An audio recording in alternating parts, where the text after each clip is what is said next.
Red Sanji is a 5 life, 5000 power leader with the ability to give rush to any 8 cost or lower character that does not have an on-play effect. Let's take a closer look into that.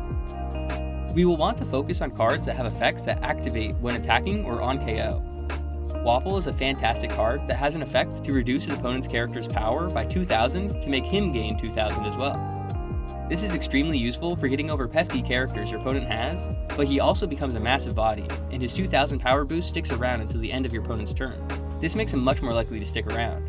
Another great part is that even if you're attacking life, you can reduce a random character to still give yourself a boost. Another character with a really useful when attacking effect is the 4-cost Brook. If he has a Dawn card on him, he can lower 2 opposing characters by 2000 power. This, along with Wapol, are important cards for controlling your opponent's field and curtailing their progress in building their board. On-KO effects have the utility of dissuading your opponent from attacking your characters, or at least punishing them when they do.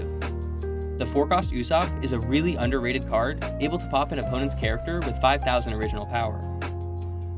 Blockers are going to be an important source of defense for your opponent, and often you're trying to defeat them moments before they defeat you.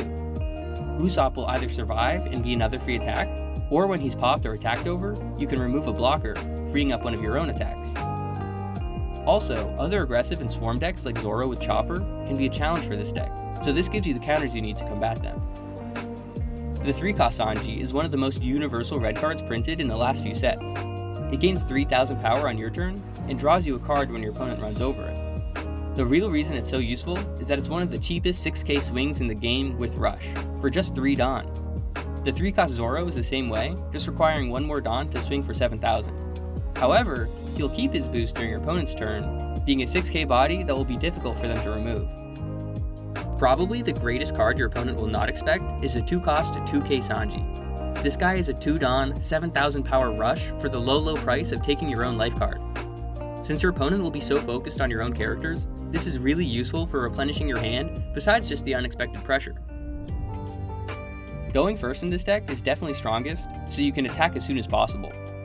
However, I think it's usually best not to swing with a character on your 3 Dawn turn. It is much better to set up a 3-cost Zoro ideally, or even a 3-cost Sanji, and keep it active.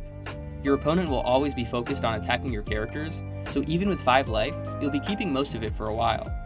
By not attacking with a character, you both build up your board, making it harder to knock down as the game goes on, but you also get key hand advantage that you otherwise lose when being forced to counter out.